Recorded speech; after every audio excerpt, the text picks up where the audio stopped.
Welcome back, everybody, to another episode of Offsides, the unofficial official podcast of Charlotte Football Club. I am your host, Andres Robledo, and I am joined again remotely by my co-host, Pablo Robledo. Pablo, how was the week off? Oh man, another remote week. The week off was good. I mean, I think we got some time to rest, and the players got some time to rest, and it shows. Finally won one against the New York Red Bulls. Yeah, man, that was a great game to win, and we'll definitely be jumping into more detail about that shortly. Before we do that, I just want to cap off the Mar news. The firing or sacking for all the English folks of Miguel Angel Ramirez, and a lot of stuff has come into light since we last spoke. Fuchs had a heck of a press conference talking about it. And shout out to Jorge Gonzalez over at Top Bid 90 who wrote a really great report on, just all the stuff going on behind the scenes. He did a lot of really good journalism of I don't know who his sources are, but he was able to talk to a lot of sources close to the scene that just gave him some really great information. And just things weren't as what they seemed like on the field between the players and the coach, and definitely not behind closed doors and outside of the press conference room.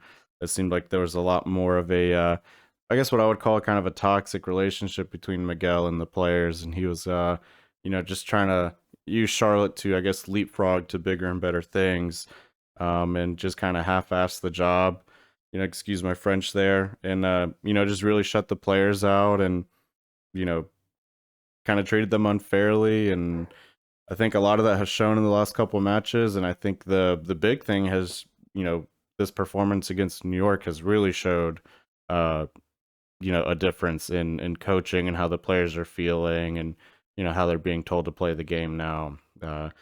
Big differences, and I think it's, a lot of people were upset with the initial news, but I think as time goes on, we're going to see that this was the right move by the club. Speaking of that, did you see the that post that he put out? I think it was a couple of days after he was let go. I did see it, but I don't recall anything about it. Honestly, it feels like it's been months. Yeah, no, yeah, it feels like we've been talking about this for so long, but it is kind of one of the major news that is surrounding, slowly dying, but still surrounding the club. Um, but in a nutshell, it's basically, how he was so thankful for the opportunity, thankful for the fans. But one thing that kind of stood out to me was how this was a project that he was leaving unfinished. So, when that report came out by Jorge, and then also Fuchs had that conference, and it was kind of like contradicting a bit. But if I had to choose sides, I mean, obviously, I would probably have to go with, Fuchs and Jorge with our article in regards to how the coach reacted to losses and using this club as a stepping stone. Um, it just is because they didn't release too much news about it, and like the juicy news that we have gotten from it, one from Miguel and then one from the players and Top Bin 90. They've all kind of contradict each other's like both ends of the spectrum there. So kind of just interesting to see, how they play it out to be. Yeah, yeah, absolutely. I think if you're a fan of the club and you're not kind of quite up, or you're not quite caught up on what's been going on with the whole Marsh situation, highly recommend going to topin90.com or following them on Twitter and just check out the article that he wrote about the whole situation. And it's not an opinion piece or anything like that. Like, it's all fact based, and Mm-hmm. him speaking to sources and following up on that and getting things triple confirmed. So again, if you Right. really want to get caught up, highly recommend checking out their website in that article, and giving them a follow, because they got a lot of other good articles and pieces coming out and doing a lot of really good work around Charlotte FC. Yeah, because like another thing he kind of shut down basically was the rumor that Sudersky was one of the players that was outspoken and saying he would not return to the club if Miguel was still coaching, and both him and Fuchs confirmed that rumor to not be true. Um, But then again, this just kind of goes back to like just that very front office report that we were given as fans, and us not knowing what was really going on. So like when the firing first happened, I think myself included, everybody was kind of on the coach's side. I'm like, why are they doing this? He's doing just fine. Little did we know all this stuff was going on behind the scenes. But I think if they had been a little bit more clear on it, um, maybe we wouldn't have jumped to like so many conclusions for, I guess, maybe bad decision making in the front office. Yeah, and I think they just didn't want to air everything out or sling mud on anyone's name. I don't even know if that's a saying, but yeah, I think they handled it pretty professionally. Unfortunately, it did just leave us with a lot of questions, but I think a lot of that has Yeah. been answered, especially after Saturday's game. I think it was a step in the right direction, and I think we're probably if we can speculate based off this one game, which probably foolish to do so, but I'm going to do it anyways. I think we're going to end up with a way more successful season than what we were on track for. Yeah. I mean, it was good that we came off with a win on this home game, especially against the Red Bulls, who pretty much crushed us on the US Open Cup match that we had. Um, but also, going back to an away game and the good track record that we have when we play at home, it's good to keep that going. I think what's really going to cement I guess the decision making of letting the coach go is when we start seeing some wins away. Yeah, I So, completely agree with that. but just keep an eye on that. Yep. Yeah. Any other news that you want to cover before we jump into our review of Saturday's game? Yeah, yeah. So I got two news. You tell me which one's fake news and which one's real. All right. Um, so out of the European League, there is talks of James Rodriguez coming over to the MLS side, and Charlotte, with being one of the clubs that has spent the least amount of money on getting players, is thinking heavily of putting in a big bid on him to get him over to Charlotte. Hmm. And then the other bit of news is two players from Charlotte made the June's MLS top players, top 10, I think top 5 players. One of them being Mora and one of them being Bender. You So said one of those is a piece of fake news. one of those is some fake news, and one of those is totally real. I'm gonna say the Hamas thing is fake. Yeah, it's pretty fake. Yeah, I think he's got a little bit. I think going to the MLS would be a good career move for him because he hasn't done anything in the last call it 6 years. It's the World Cup, really. Yeah, so I think it would be good for him to resurrect his career coming to the MLS, but I think he's got too much pride. As a fellow Colombian, I can imagine having to go from Real Madrid and Bayern Munich to MLS is probably not something he wants to do from a pride standpoint. But it's a No, shame because I think he other would do players great have here. done it. Yeah, Yeah, yeah. I yeah, think he should do it. I think it'd be great. I think he'd do really well here, but yeah. I don't see him. He's kind of Uh, he's got that superstar attitude. I think he thinks he's a bit better than he actually is, It's a little bit like Ortiz. but like magnified.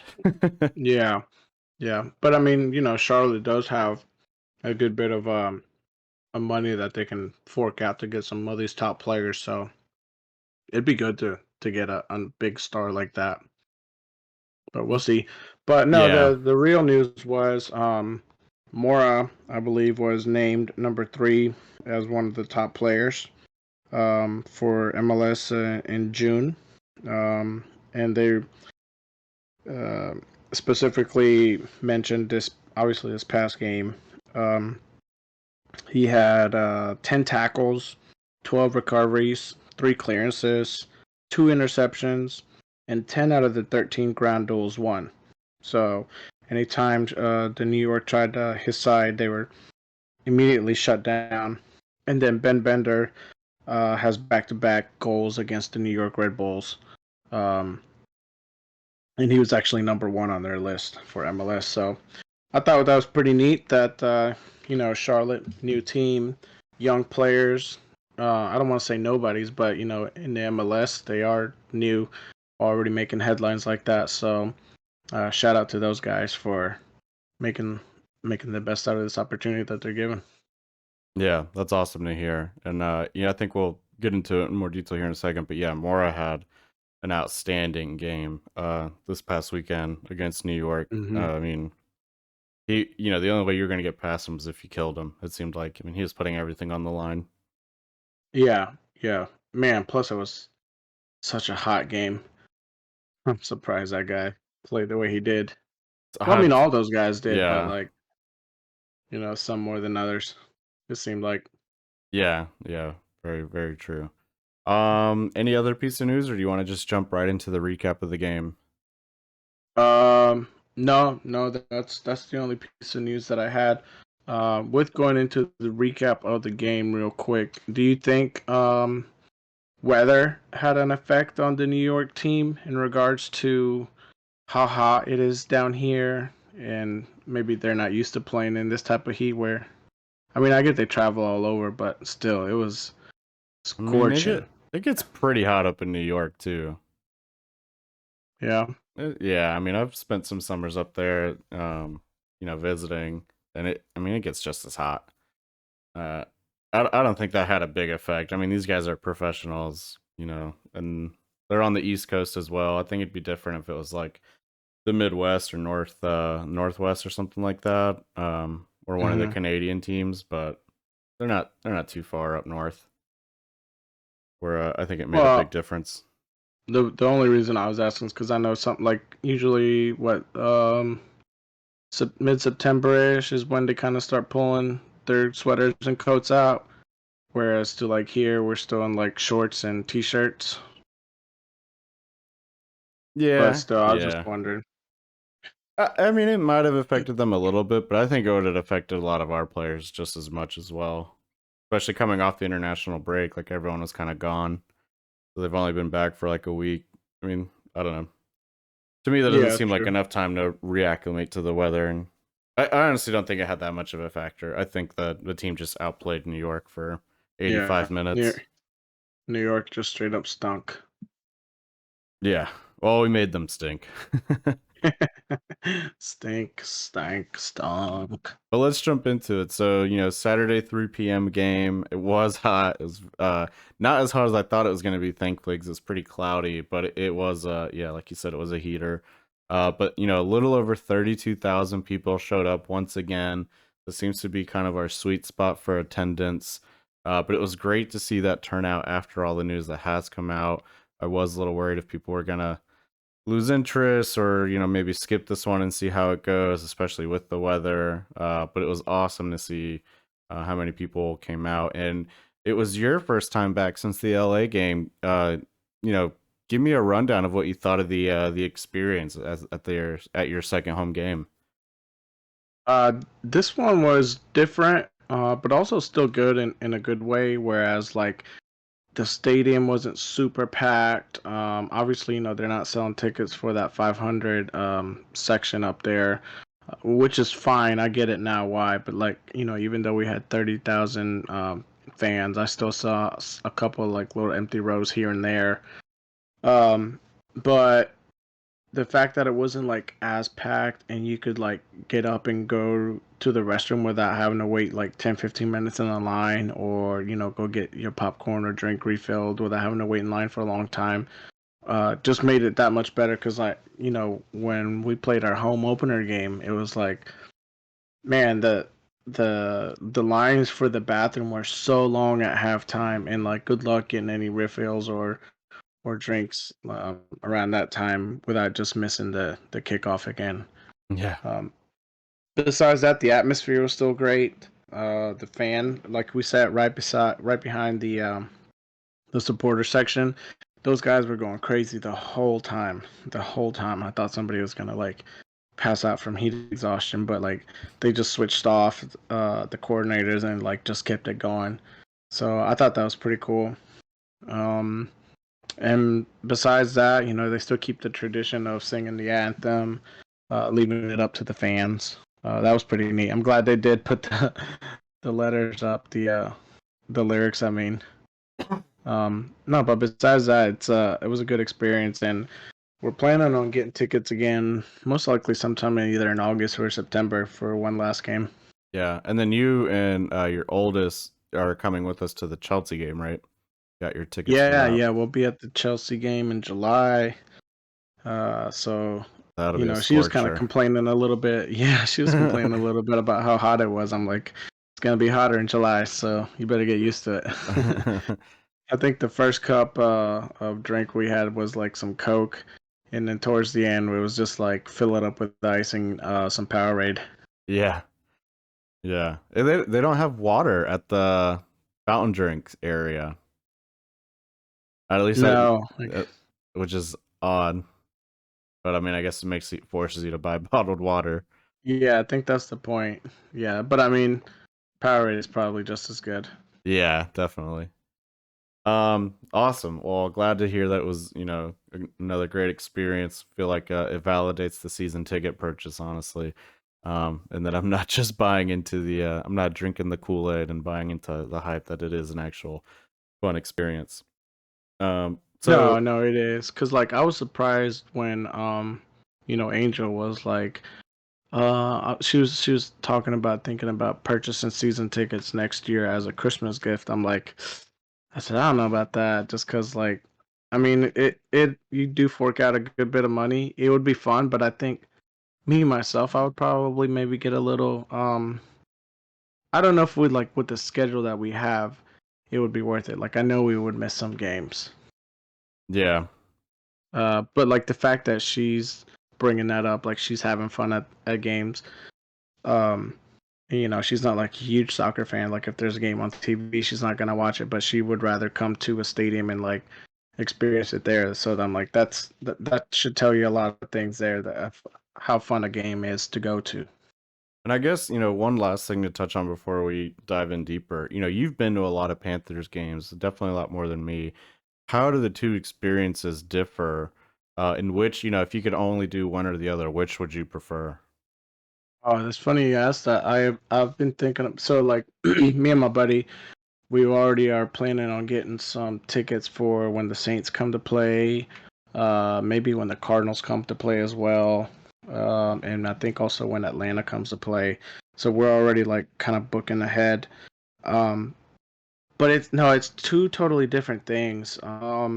There's a lot of breaks in football, um, and like the momentum in the soccer games kind of swings very quickly, as opposed to in football. It's like you have plays and they're not always like stand up out of your seat shouting type of plays.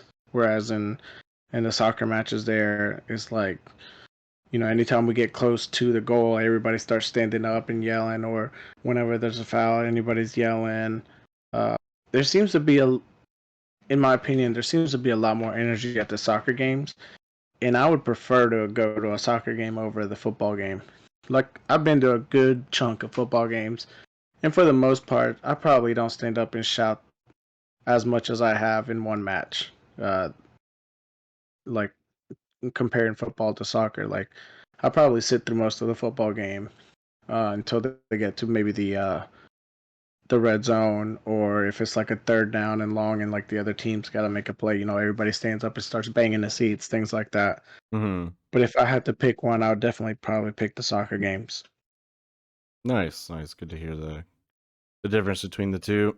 So if any listeners are contemplating whether or not to go to one of the games or not, and you're kind of putting it up to your prior experiences at Bank of America, I just would highly recommend checking out a Charlotte FC game live. It's such a fun atmosphere. If you have to do some kind of public speech the next day, maybe don't go because your voice will be gone. My throat is still Yeah, recovering. Um, but yeah, I have to agree with your take of like it's just way more energetic. It's just so nonstop.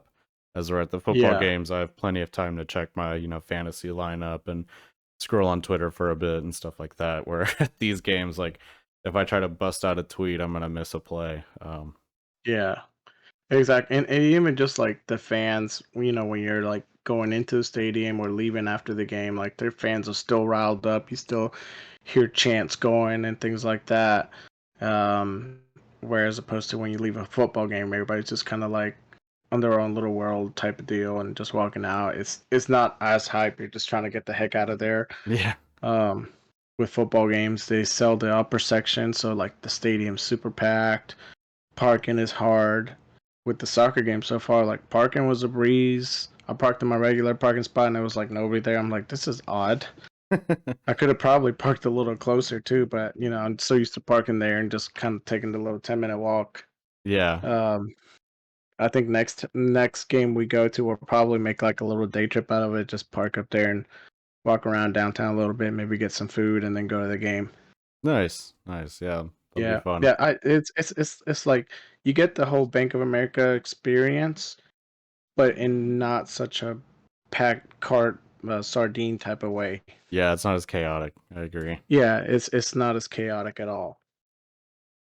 Great. Well, let's jump into the game. I did want to give a quick shout out to the New York supporters. They had the most fans come to Bank of America that I've ever seen. Actually, as I was, my wife and I were, getting to our gate. We were walking up. We actually ran into all of them as they were, shouting and singing and stuff, and had to kind of resist the urge to say anything, just because I was heavily outnumbered. But God, I would have loved to have run into them after the game if I would have known how things were gonna go. But it was the most away fans I've ever seen. And probably the same for you because at that LA game there was I think only two LA fans, but they actually had like a decent little corner of the stadium. Probably maybe 100, 200 people, which not a ton, obviously, comparatively, but still, again, just the most I've ever seen come to an away game for the away team, and that's not an easy trip to make from New York to Charlotte. I mean, it's not difficult, but if you're driving, it's still kind of a long drive. So, did want to give a shout out to them, but glad to see that they wasted the trip. Yeah, I did see a couple of those fans walking around. I didn't see the supporter section for New York, but I did see a good bit of the empty section around the 75th to 80th minute. So I'm assuming that's when all the supporters from New York left the stadium. Yeah, probably a good idea. But let's jump into the game. So we see kind of a different lineup. We see some new players make their way into the starting lineup. From a mix of just new coaching perspective and just out of necessity due to we had Soderski, Yazwiak, McCoon, and Fuchs all out. Fuchs was injured while the other three were on international duty. So we see, Anton Walks get his second start at center back. And then we see Mackenzie Gaines get a start at the wing. And we're back to our, 4-3-3 formation. And then we have Rios up top as well, which is kind of what we've seen the last few games, just again due to Sergerski being out with international duty. But what do you think of the starting lineup? I'm sure you're happy to not see McCoon there. Yeah, yeah, I was happy to not see McCoon in the starting lineup. Like I think, I don't know if I said it before or not, but with McCoon, when he starts, I'm not too happy when he starts, just because like I don't think he's up to starting material just yet. I'm sure he can be with time, um, but in my eyes, I don't see him as a starter just yet. I do see him as a good, strong sub for maybe grinding out like what could have been a 1-0 game for us. Luckily, it wasn't, but like bringing him in to give Mora or Walks a break, or maybe even Carujo. I'm not sure. But I was excited to see Walks make it back on. Um, the only one that really kind of worried me was Ortiz, and that's just Yes. because Hmm. we haven't seen him in a while. And the past two times we've seen him, he's been just subpar, really.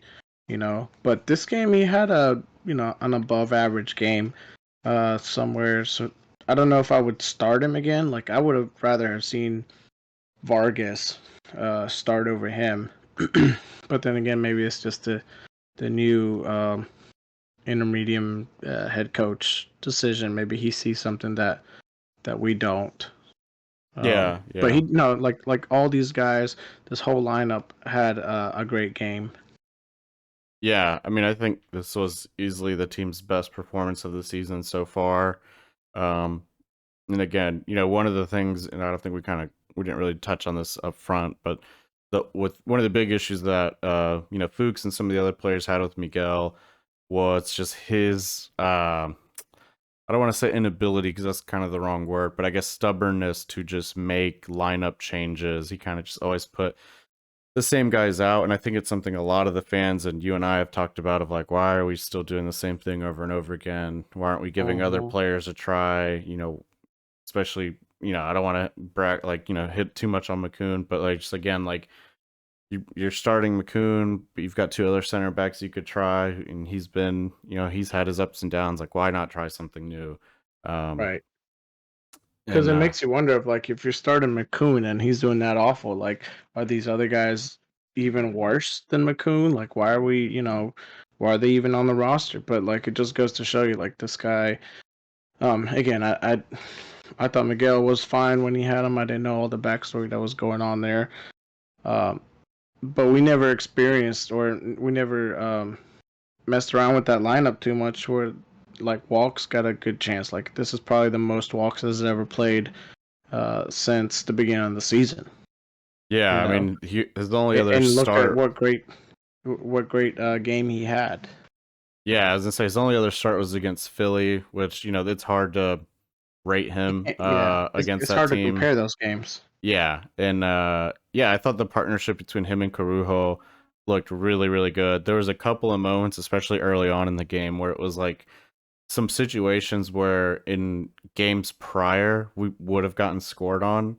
I think around like the second or third minute there was kind of like a little bit of chaos in that back line, and it was just like a moment where like, man, I feel like we've been scored on from that position so many times, but they were able to kind of just clean things up, and the whole game they just looked so solid.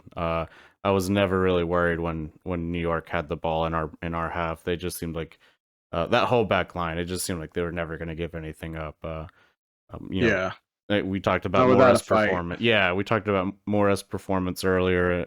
He kind of, I think he must have been watching, 300 before he played and was either going to, come back or die on his shield. And, I mean, he gave everything, nothing was going to get by him without, it, being super physical or something. And then same with Awful. It looks like that battle for, that right back position between Lindsay and Awful is really heating up. I think they both bring some really interesting things to the table. Um, Hmm. again, I think Lindsay's probably the better defender, but Awful, man, he's got such a good eye. Like some of the crosses into the box, I think one or two are caught by the goalie, but and he was just finding some really good runs into that box. I think just on that last attacking third, he really adds a little bit more than Lindsay. But just great to see that battle going and that depth that we have there. And then the midfield three of Bronico, Ortiz, and Bender. I thought all three of them looked way better than they have all season. Bender has been clearly working on his first touch. I mean, he kept everything super close and just got it out to players really quickly. I actually thought Bronico, I made a tweet that he was starting to bring out the sniper. He was hitting some long range passes. He, went after a couple long range shots. Just found a New York player. But I thought his positioning to get the ball forward was a lot better. And then Ortiz was just like finding these little pockets of space and doing these little like 1-2s and back heels and just all kinds of fun stuff to get around New York players, and it was just great, to see that as opposed to what we've been seeing from our midfielders, which is just to get the ball, give it back to the center backs, or just boot it up forward. There was some actual like defense breaking passes. Yeah, no, yeah, I completely agree. Even to the point where you just like, Brownico seems to have kind of stepped it up. Ortiz had above average game. Um, Rios had the same old type of game, but like Bender really, I mean, man, for this guy, like whenever we go to renegotiate his contract, like we really need to bring our best negotiators there because it's like this guy is such a star in the making. for him to be so young and so impactful in the team is, um, kind of goes to show you that that whole uh, what is it? What where did he come from? The Adidas like pro. No, he came from the College of Maryland. He was drafted out of Yeah, college. drafted out of the college, but he was under like that some program though by Adidas though, was it not? Well, I think that's like what his slot is in the roster. Um, Oh, okay. yeah. So But I'm not still, sure how like that it works. just it just kind of goes to show you like there's some great talent just still here in the U.S. that's very much so untapped.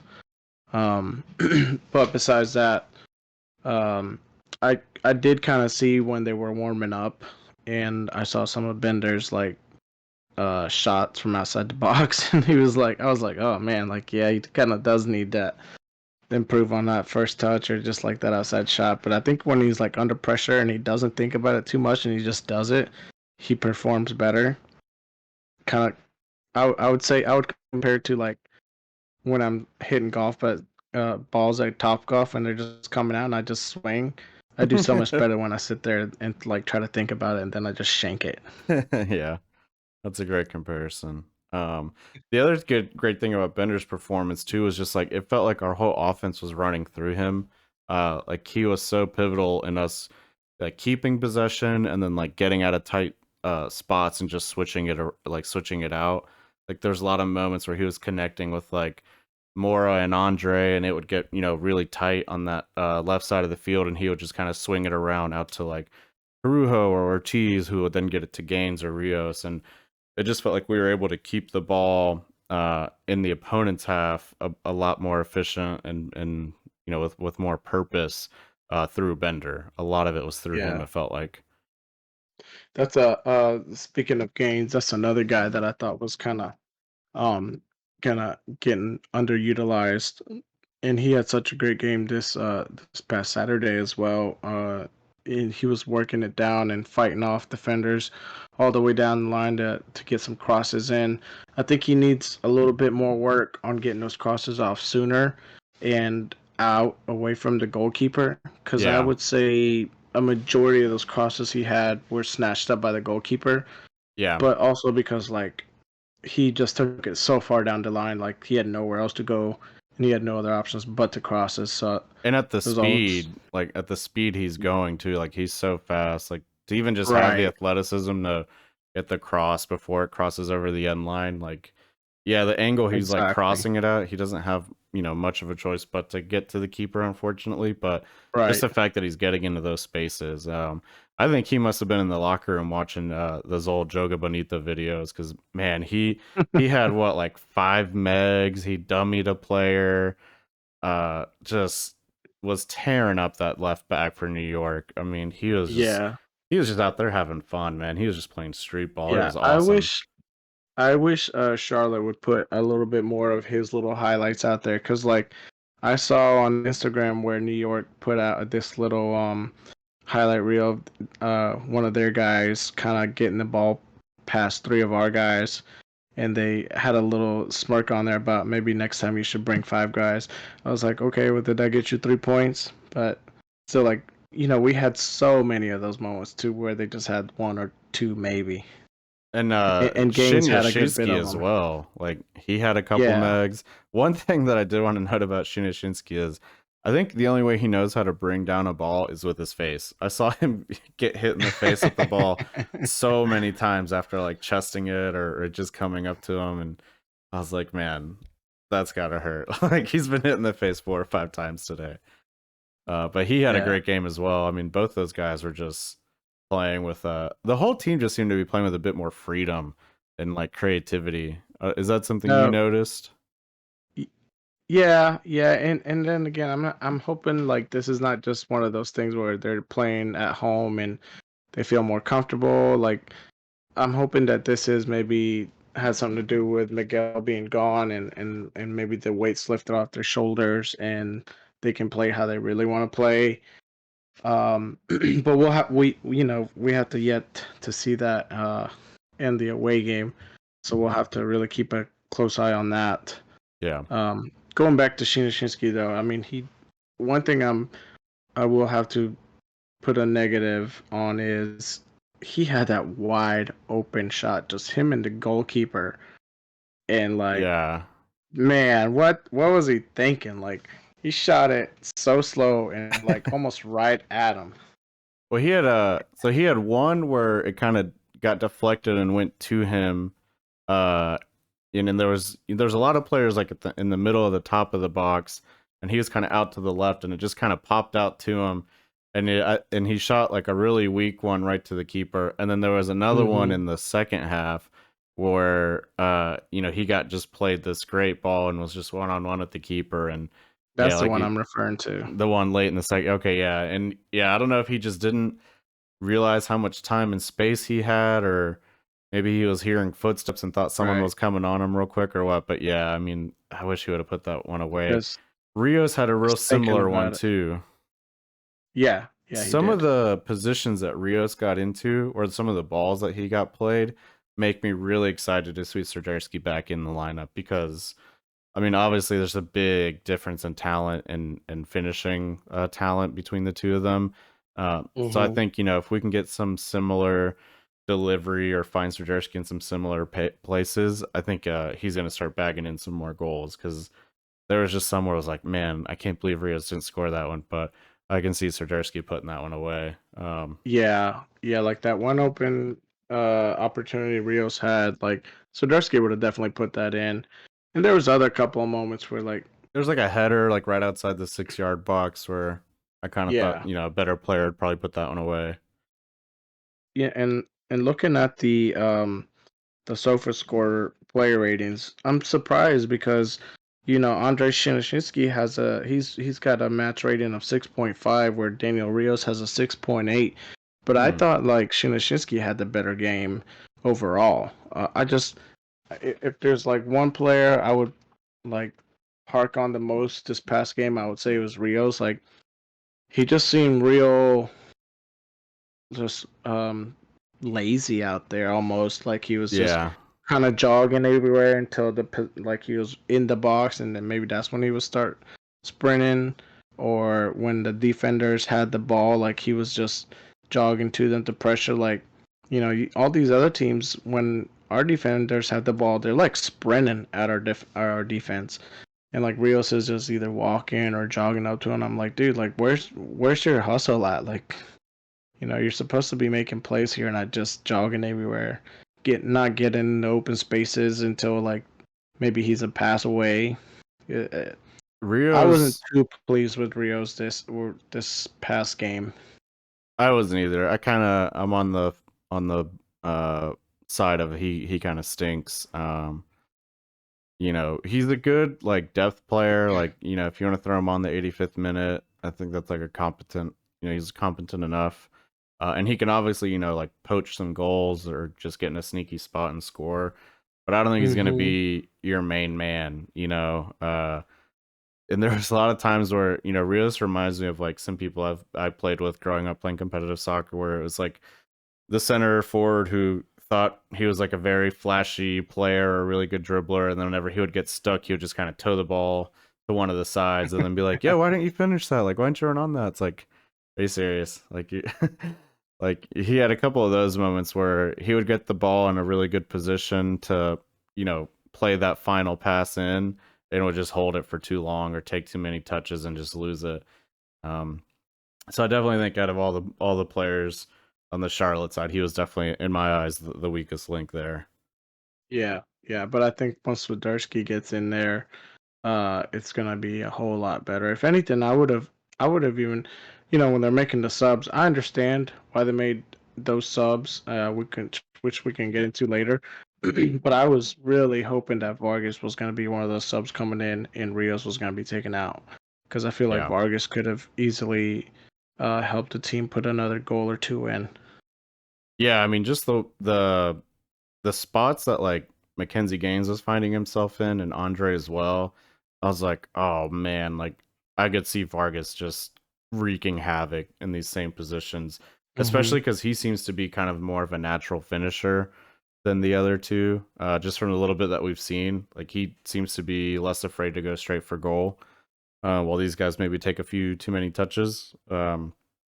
Not that it was they had bad performances or anything like that. It just it's some of those little differences that kind of uh, can make players shine. And I just thought, yeah, like the way those two guys were tearing up New York's defense, like I thought he could have had a field day with them.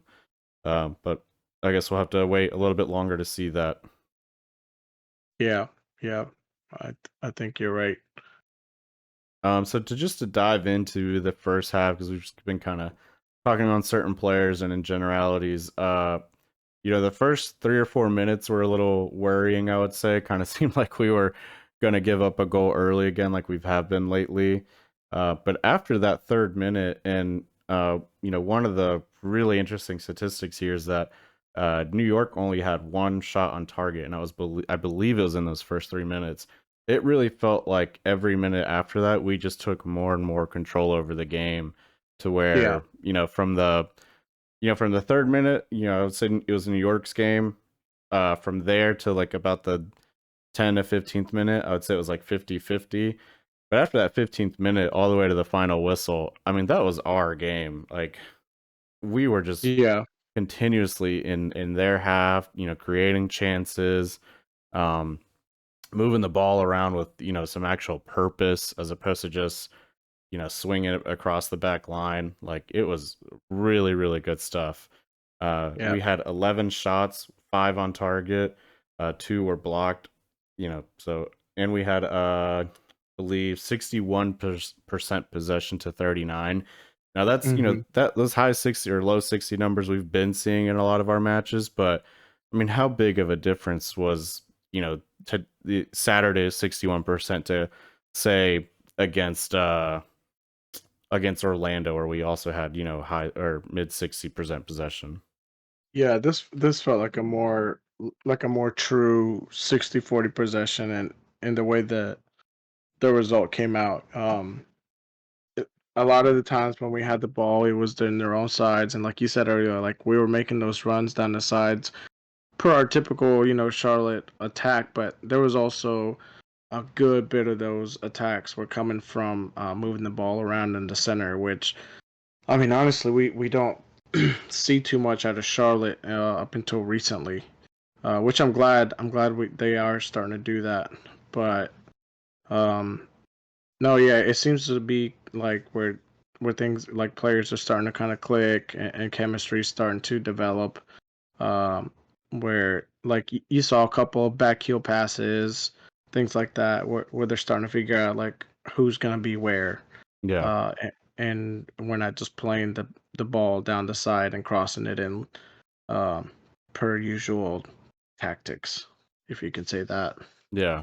And then one thing I want to get to before we talk about Ben Bender's goal, because really, I mean, we were dominating that first half and creating chances. I would say, the goalie blocked a couple and a couple just got deflected. But before we get to Bender's goal, what did you think of the officiating for the today's match, or not today's match? Sorry, for Saturday's match. Well, I mean, I think I don't know about you, but I figured this was going to be a physical game, Yes. only on the premises that the last time we played New York for the Open Cup, it was a very physical game that got out of control due to just bad ref uh and and the calls not being made when they should have. Um, And it was and it was kind of interesting. the same way It was on this one. interesting. Yeah, I would say it was another physical This was game. another very physical game with a lot of yellows being thrown. And I just thought, in a nutshell, I thought the refing was horrible. I thought the refing was absolutely garbage. He let this game get out of hand real quick too, where like they're getting so physical. Look, I understand, some physical games are good to watch, but like this is back to back. Maybe there is some sort of type of rivalry brewing from a long distance.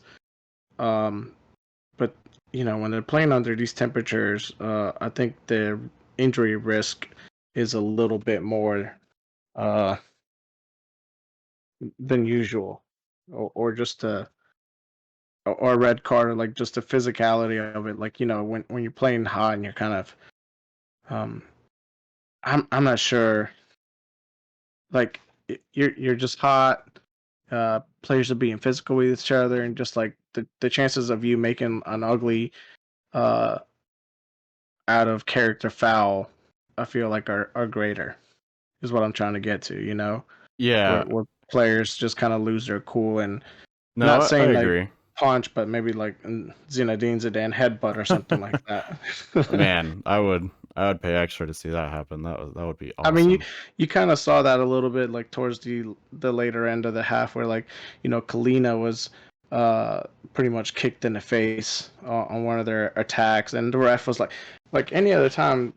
If you look at even at the video replay, like that's a straight red. Yeah. Like where I was sitting, a good chunk of us were shouting red card, So that and the guy so got a yellow. that's kind of what I wanted to talk about was not necessarily the clean a foul, although I agree that was a red, but I just felt like the reffing was so inconsistent and so much more penalizing on the Charlotte side. I don't know if you recall, like the first yellow card that was given was to Harrison Awful right at the midfield, Mm-hmm. and and I'm actually gonna try to get the highlight to go to it. But essentially, like him and the New York forward are fighting for the ball, and the New York forward has, got his arms all around him, like just completely wrapped up, Yeah. and then kind of pulls Harrison back and is able to get in front, and Awful tries to get another arm in between him and the guy falls, and the ref just immediately throws a yellow. And I thought like Yeah. that was the softest foul that's happened so far, and you're giving us the yellow. Yep. And then you see some similar fouls against, Shinyasinski, against Rios, where New York players are just throwing them down or just clearly chopping Yep. at legs. And, he would sometimes call them, sometimes not, but like they didn't get a yellow card until the incident with Kalina. And then to only see a yellow, like I just thought that was so ridiculous. Like, how are you going to give Awful a yellow for that, but you're going to allow New York to kick a keeper in the face and give the same discipline? It's like those are two different fouls. They can't have the same result. You know, so No, that's just you I know agree with you on that. You completely took the words out of my mouth. It was like the yellow that Awful got was, like you said, just the softest yellow I've ever seen. And then like maybe not even 2 to 5 minutes later, Shinashinsky gets fouled hard, where that should have also been a yellow and nothing. A lot of times, I think there was even one instance where there was a foul that New York committed, where they all kind of slowed down thinking it was gonna get called, and the ref was like, "Play on," yeah, uh, like to the point where even players are caught off guard. So yeah, yeah, the ref and this ref was just bad ref, just a very bad ref bad. overall, Yeah, inconsistent, like you said. Just after that Kalina foul, though, he did kind of start calling more fouls, and I think overall New York ended up with more yellows than we did.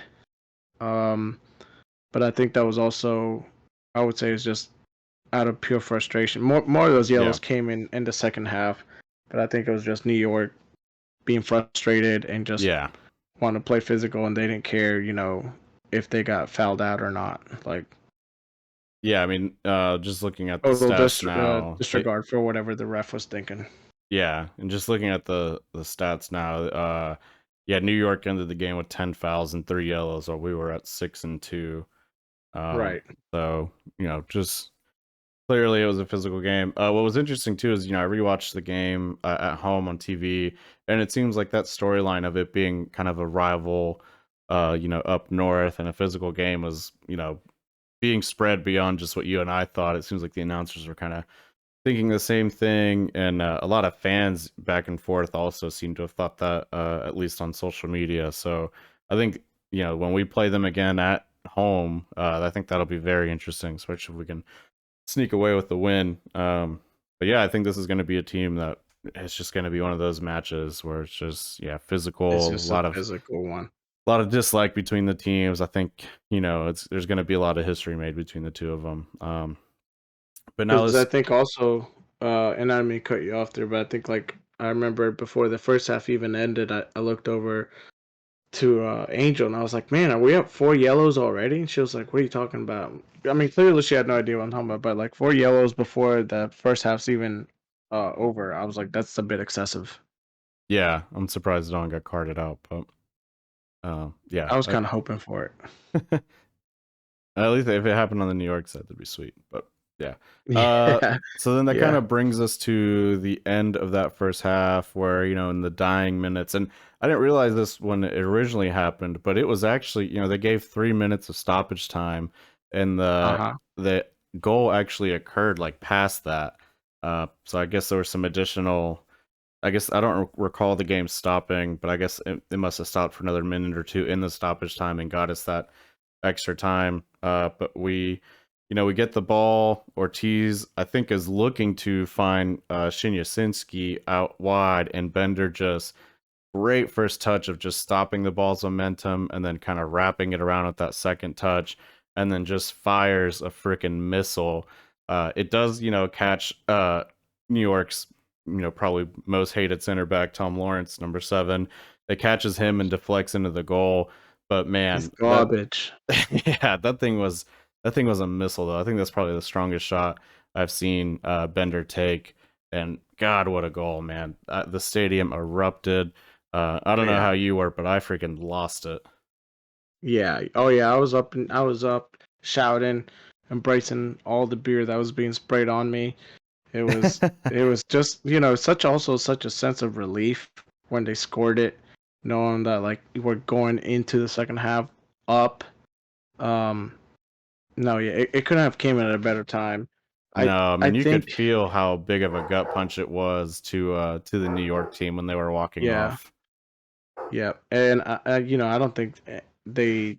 I mean, obviously they didn't see it coming, but I don't think they expected Bender to even make that shot. And I'm glad that Bender is, or just any of them are attempting those shots when like there's a defender in front of them, or just like try something outside that box. Cause man, like you just never know. A lot of these times that when we're crossing them in, you're just leaving it up to 50-50, whereas like you're just shooting. You might get around the defender, you might hit him straight in the face and it bounces out. Maybe we get the rebound, or just get lucky like that and hit the deflection. And now the keeper, he's already thrown his body like he did here and can't go back, and the Yeah, ball goes in. Like I'm just glad they're trying something. I still think, a couple of those times, especially like Rio's, I think it was around the 23rd or somewhere in that minute where he's got the ball at the top of the box and he just stutter steps, and not stutter steps to like juke somebody out, but just he doesn't know what to do and just loses the opportunity altogether. Um, Whereas Bender's at least just, everybody's covered. I'm right here. I can make it. Go yeah, for it. yeah, and like No, just no the risk, no reward. the touch to bring it down, the turn. He holds off the New York player that comes in and challenges him, and yeah, shoot it from outside the box. And man, it was just an awesome goal for probably I would have to say Charlotte's, if not best, top 3 player right now, just based on performance alone. I could if he stays for Charlotte long term, I can see him being a captain. No, like Oh yeah. undoubtedly. Yeah, I mean, if we lose this guy, it's because we're gonna lose him to a European team. Yeah, yeah, I agree. Um, so I mean that kind of wraps up the first half. We end on a super high note. The second half, kind of we start off kind of more of the same of just starting to take over the game. But in the 57th minute, New York finds a ball over the top. Brujo slides and dispossesses the attacker. Doesn't quite clear it all the way out. Gets up, slides again, and pushes the ball out.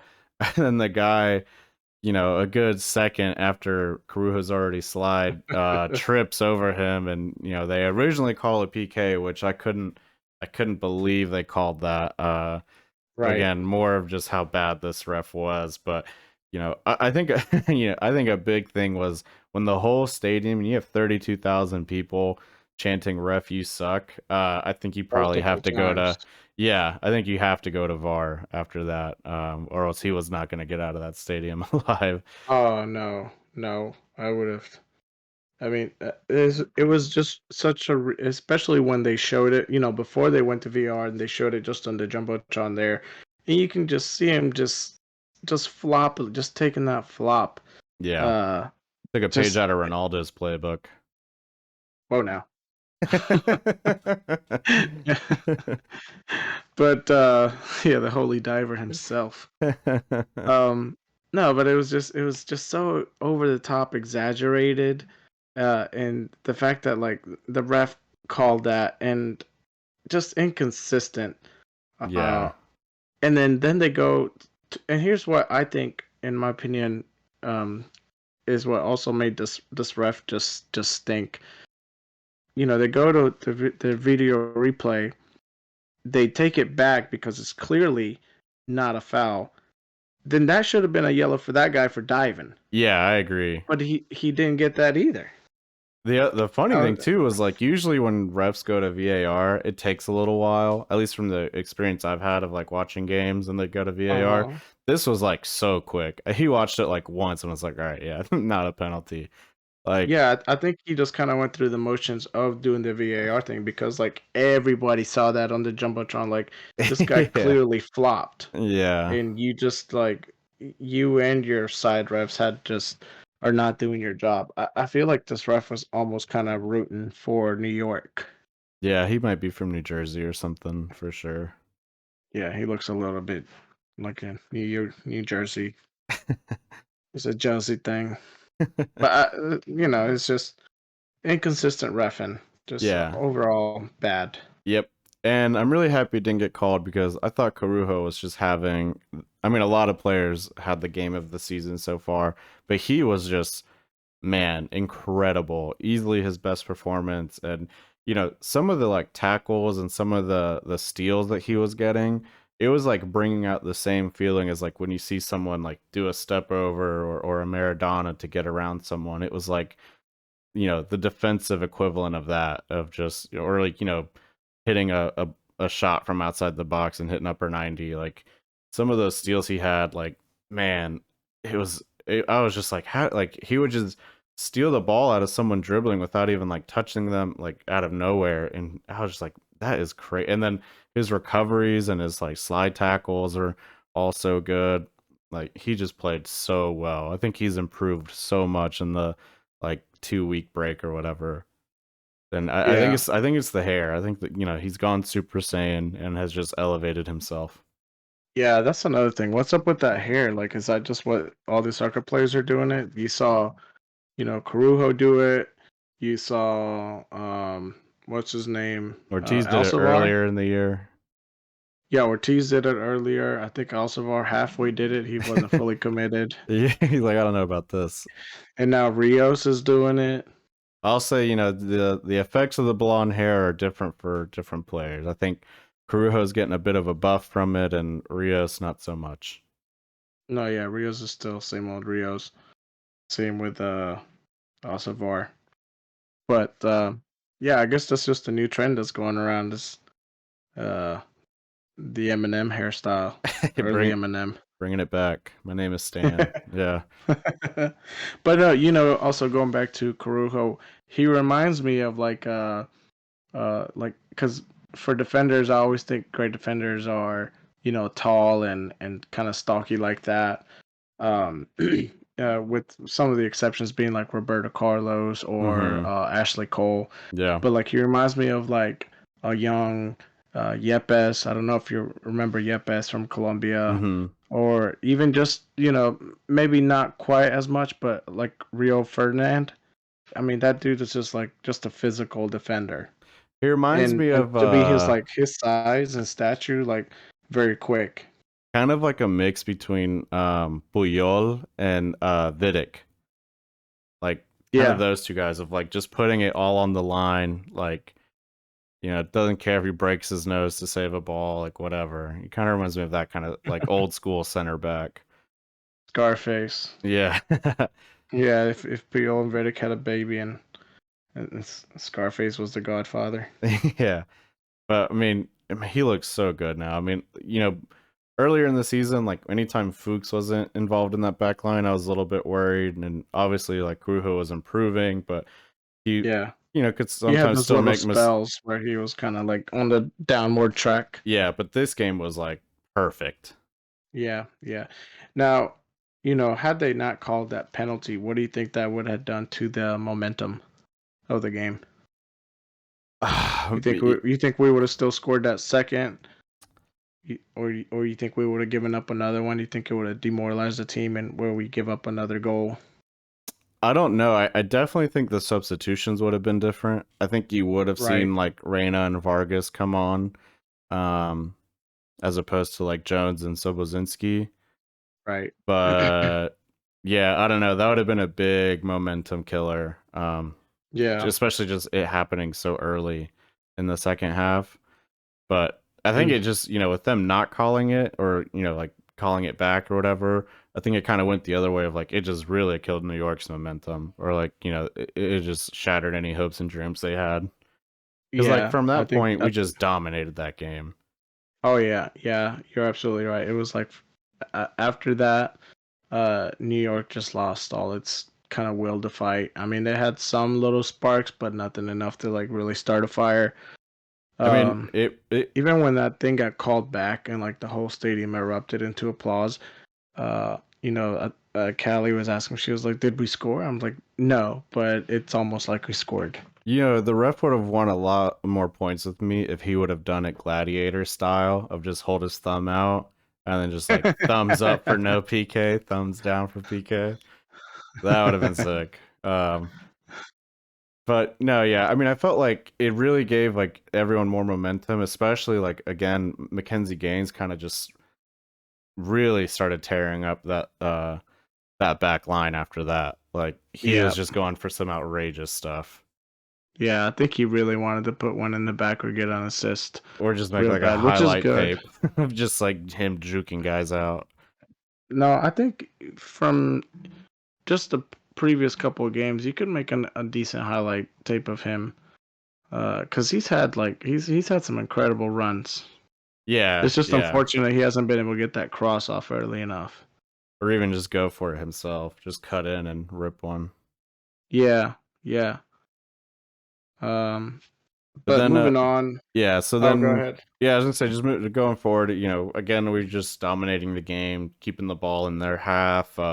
Anytime they did find, ways out or, any spells of possession in our half, like everyone just quickly smothered the ball and won it back and got out. Um and then we see the substitution. We see Ruiz come on for who did he come on for? For Veronica. Ortiz. He came on for Oh, Ortiz. that's right. Yeah, you're right. Ortiz, which I thought that was a good trade off there.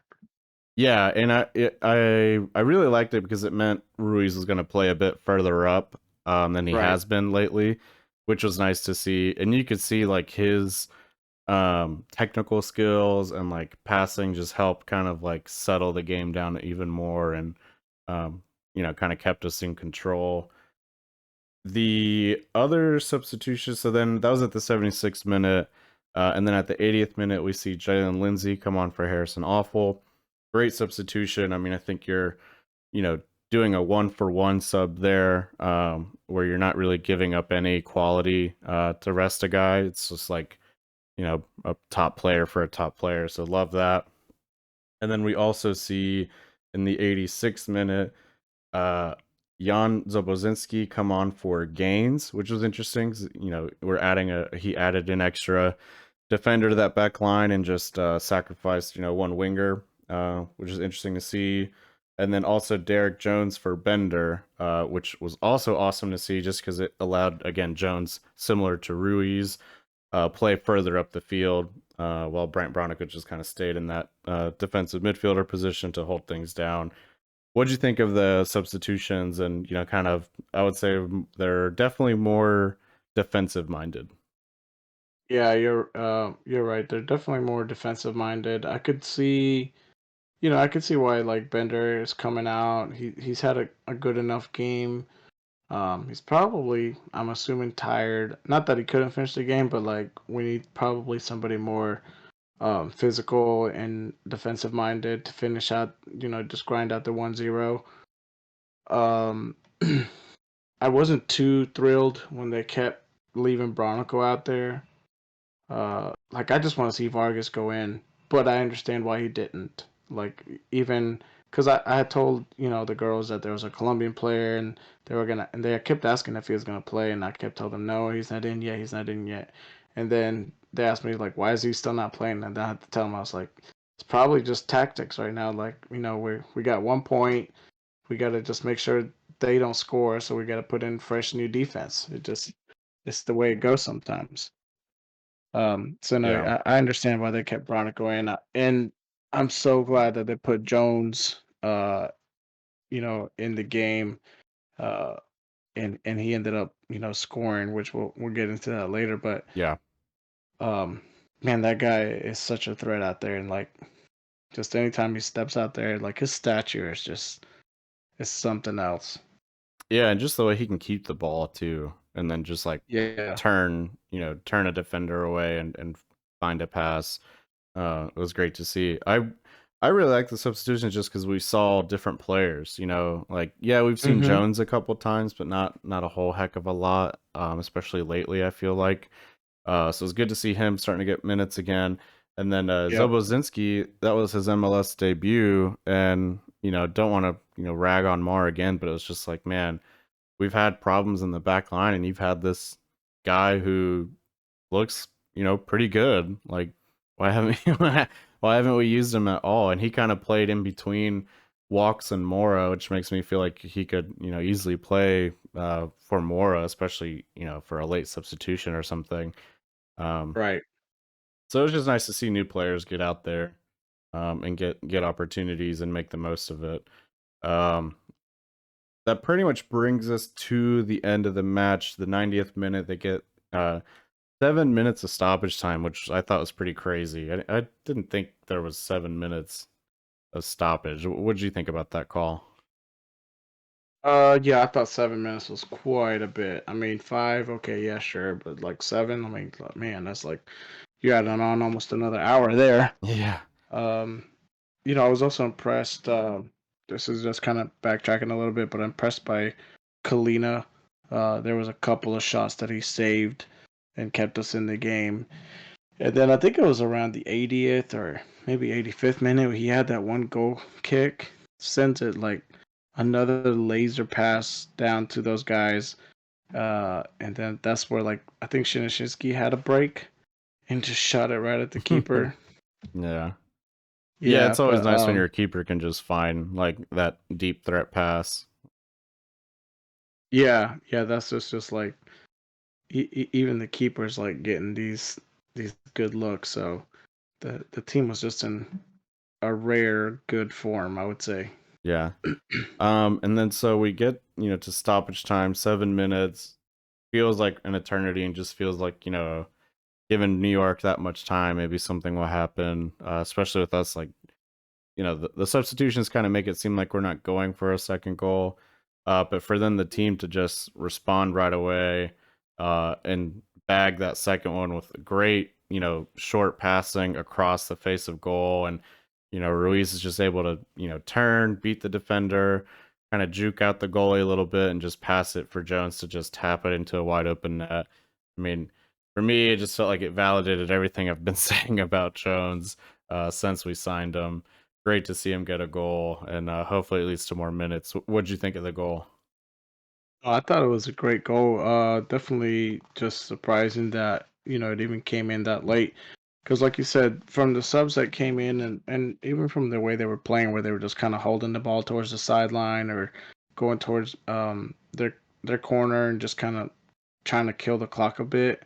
It seemed like we were just trying to grind out that 1-0. I think before the the the additional time was announced, there was maybe the one last time where we had a breakaway with Rios. Um, he had one defender on, and it was like it was he could have probably placed a better shot and got that second goal in, but he just shot it right at the keeper. Yeah, Um, that was one of the and ones after, where I felt like Sergersky would put away. yeah, like I feel like Sadurski would have like bombed that thing right at the keeper and still got it past him or just Yeah. placed it better.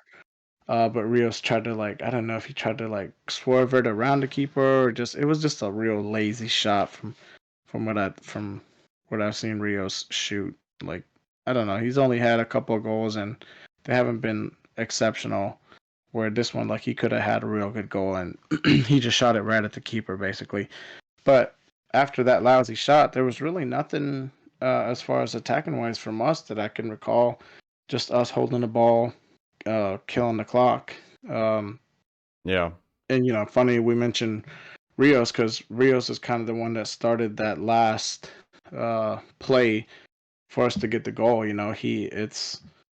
Um, he wins the ball somewhere in the sideline, passes it to I think Shinshinsky and Yep. or Ruiz Yeah, and to Shinshinsky and Shinshinsky and then to Ruiz. Yep. okay, yeah. So there's a couple passes, and then eventually, I mean, Ruiz could have put the ball in himself. I felt like, or one of those two, but they Yeah. make the unselfish play and pass it off to the wide open man for the 100% shot, and Jones just absolutely drills it. And I'm glad he was able to get that goal. Because it's been a while since he's played, and I feel like he deserves more minutes than he has been getting. So hopefully just kind of put moves him up a little bit in the roster slot.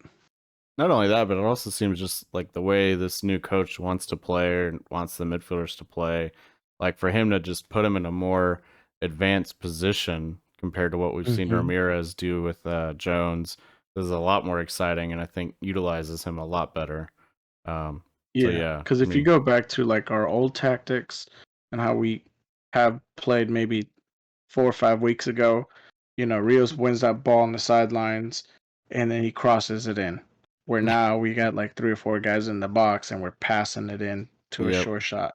yep, Like it's just been slowly developing.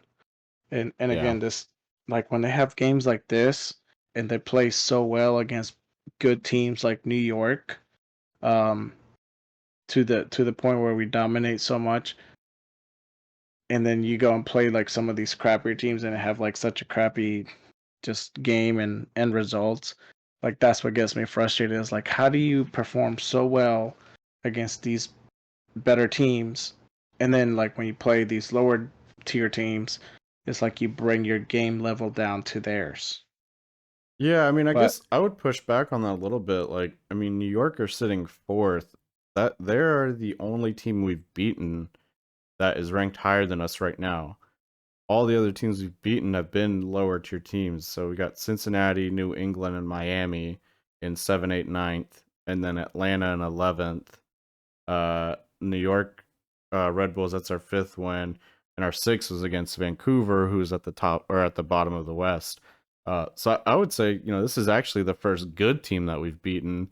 And it actually makes me excited for the upcoming matches we've got against other good teams, and for a couple of rematches, um, to where this new and improved team. Like, I mean, we're going to see Montreal again real soon. yeah. They dominated us at home. Would love to get a little bit of revenge there, especially away. We're going Yeah, to be playing Austin real soon, which is another top team. that's a Um, tough game. yeah, so I mean, I think it's just I think after this performance, my last question to you before we kind of start wrapping things up a little bit and kind of preview the Columbus matches. I mean, do you think after this performance and this win against a top four team, does this, do we need to reevaluate what the potential of this team is, or is it still, kind of where we left off of like, if we get that last place spot for playoffs, will be, that'll be success, or that'll be kind of will be lucky enough to do that? Or do you think, it's a team that can kind of compete for more than just that? um it's tough to say because right now all our wins have been from and I don't want to keep jumping back on this, but like all our wins come from home games. Uh, and if we really want to make a playoff run, if we really want to be a competitive team, we got to start putting a couple of these away games in the bag. Um, At now, least tie them. well, I mean, we've tied one, Yeah, right? we're like And the that was against Colorado. but I mean, you got to win a couple. Like Yeah. you just have to. It's not a matter of just like tying. It's like you have to win a couple if you want to stay in the playoff run. Because otherwise, what are you really proving? Like that you're only good at home. Uh, it's just a weird dynamic. If you're only good at home, like it's not very consistent. But besides that, I don't know. The team also, with the new coaching and whatever dynamics and lineup changes he's going to be making. We'll see how that implements and how that develops as the season goes on. Yeah. I just still think it's like, Um, it's for me, I think it kind of forces us to kind of reevaluate the team because they, again, I mean, I can't, you know, say this enough. They really did dominate New York. And yeah, again, yeah, it was at home and we've been good at home, but we haven't looked like this at home ever. And we're missing, both our DPs, we're missing, Fuchs. We didn't even see Vargas or Reyna touch the field. We haven't seen right. Elsevier come back. Missing Franco, who can be hot or cold. So to beat New York 2-0, to dominate them the way we did, with I would say our 80-85% top squad, like really excites me for the rest of the season of what we could see, if we keep getting performances like this. And I think those away wins are going to come now. I think the way the team's playing now, it's just if they can perform like this away, uh, we're definitely going to see more goals scored and at least put more pressure on to where before the way they were playing, it was like, man, if they get scored on right away, it's already an uphill battle. But now it's just I have way more confidence that they're going to be able to create higher quality chances and start scoring on the road, especially once again we Yeah, get some of our more star players back. yeah, and that's another thing you mentioned is like some of uh the subs that we had and the guys that usually don't start we're starting.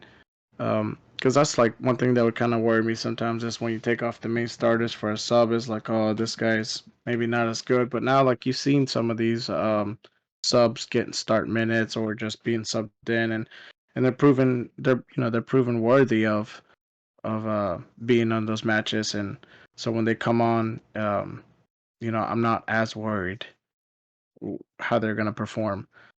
I'm just hoping that I mean eventually we're gonna put one away.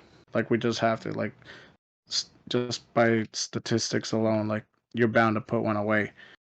But Yeah. we just got to be more consistent in the way we play these away matches. Either tie a couple and win one, or like we just can't give up 4 or 5 straight losses in a row.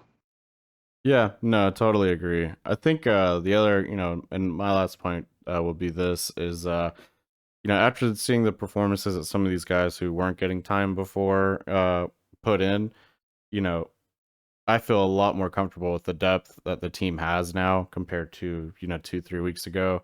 Like, before we were discussing, if Fuchs needs to come off, I mean, who's a good option for him? It didn't. We were never super comfortable with McCoon coming on, even if it was for just 10, 15 minutes. There's still just that possibility of him making a mistake that leads to like a game changing type mistake. But now, I mean, you've got Walks and you got Zobozinski. Zobozinski looks like he could come on for either Fuchs or Mora. You've got Awful and Lindsay providing even more depth there. You got Walks that could come on for Corujo, and then the midfield feels really stacked again with Jones and Ruiz looking a lot better. Ortiz is looking better if he can keep that up. And then you still got, Yeah, Alcivar and Franco who, can hopefully improve as well. And then on the yeah, we wings, have. go ahead. Oh no, I was just gonna say like as far as the midfield and the attack, like we have plenty of players to choose from where they like can all fill in and be comfortable in that spot.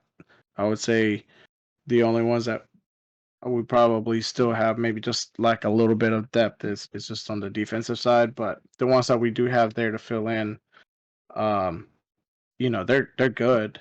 They can get the job done, but now you got to start thinking. At least just as how I'm thinking, like, okay, well, what if Walks gets hurt or Moore Yeah. gets hurt? Like, then who do you like? You need a little more depth on that defensive side. Whereas, Yeah, like, no, if totally Ortiz agree. gets hurt, well, then you got like, let's say or God forbid, Ortiz and Bender get hurt. Well, then you got plenty of guys to choose from Yeah, yeah, I to fill agree. in two slots at once. But on the defensive side, not as much. But not from what I've been able to see. Yep. Yeah, I Like think the that guys that are there to fill in those shoes are good, but you need more. yeah, I agree with that. I think that third DP spot should probably be defensive focused, or at least some of the money that we have needs to go towards that, and build a little more depth up. But again, just after this weekend's performance, like I'm way more excited about how the team could perform going forward, and what they could achieve. Um, so we'll kind of I'm gonna wrap it up on that. Any other final thoughts from you? No, excited to see how the team's gonna do against Columbus. Um, I didn't even really look at how Columbus has been performing lately. I'm not sure if you did or not, but So I ever haven't. since they got rid of the coach, it's almost to me like it's a fresh new start. Yeah, that's exactly how I feel about Charlotte. It's like it's hard to evaluate them against anyone right now because it is just a brand new look. And it'll probably be a brand new look again next week if Serdarski and Yazwiak and Fuchs all come back. Uh, those guys will bring a different dynamic to the team. But Columbus, they're sitting at 10th, I believe, right now with 4 wins, 4 draws, and a couple of losses. You can pull it up real quick. Yeah, 5 losses as well. So this will be a great Mm, opportunity to get our first road win, and really kind of start putting a gap between us and some of the other teams below us for the playoffs.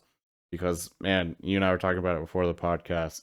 That the gap between sixth, seventh, eighth, and ninth is not a heck of a lot. Right now we're at six, sitting with 19 points, tied with yeah, Cincinnati and New England, who are sitting at seventh and eighth with also 19 points.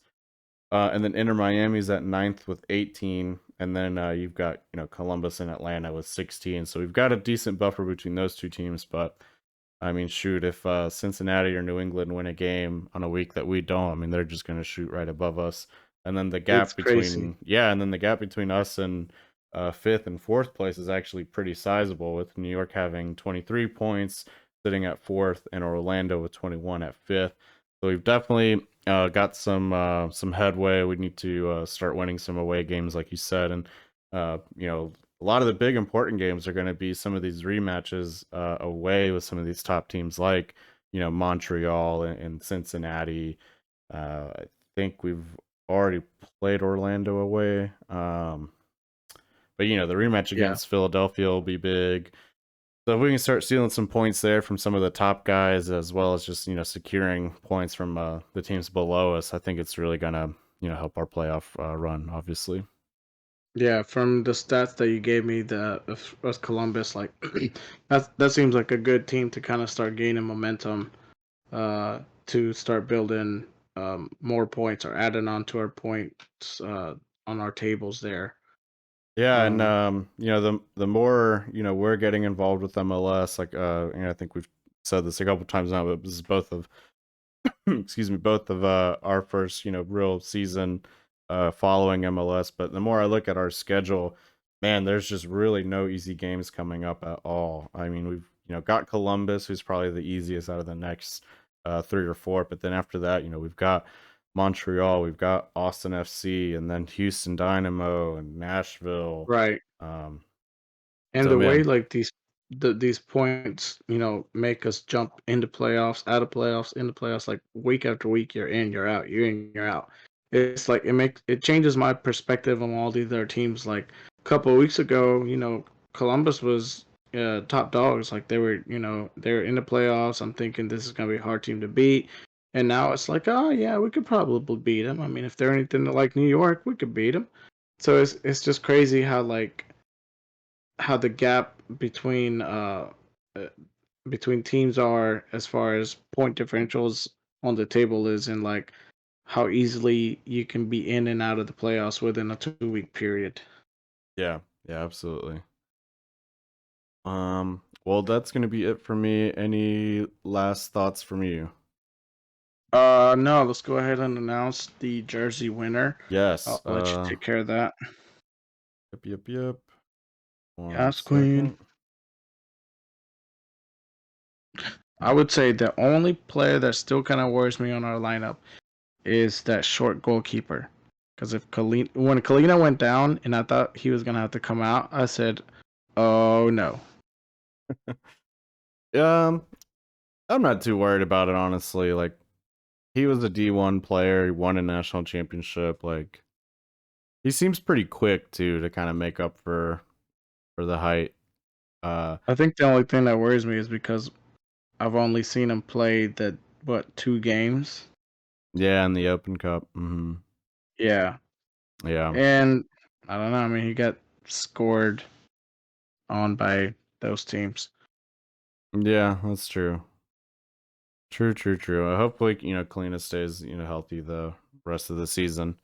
But all right, Oh, so randomly picking our winner now, and our winner for the jersey is Nicolas D. Morris. So we will make a post tomorrow morning after the episode has gone up live. So while you're listening to this, that post is probably already up, tagging you in it and telling you to DM us your address so we can send you the jersey. So congrats on winning that. That's awesome. And yeah, keep an eye out on our socials. We'll be doing another giveaway actually later this summer. We're going to give away 2 tickets. So you can obviously go with a friend to one of the Charlotte FC home games. So keep an eye out for that. We're on Instagram at offsides underscore CLTFC. Same for Twitter. And then on YouTube, we are offsides the podcast. So follow us there. Share, leave a review on Apple Podcast, Spotify. Leave a comment on YouTube. Like and subscribe, and follow us on our socials. yep, All right. Well, we will see you guys next week after we get our first away win against Columbus. yeah. We'll say those we're giving away those tickets, but they are away tickets, so you'll have to provide your own transportation. Yeah. Yeah. No, Just they'll be kidding. home tickets. They'll be home. We'll make it easy for you guys. Awesome. Well, Pablo, great chat, and I will catch up with you next week because we do not hang out in real life. Nope, I've never met you. I don't know what you look like. I just have your credit card information. Yeah, and I'm calling you about your car's warranty. We will catch you guys next week. Bye. Hasta mañana.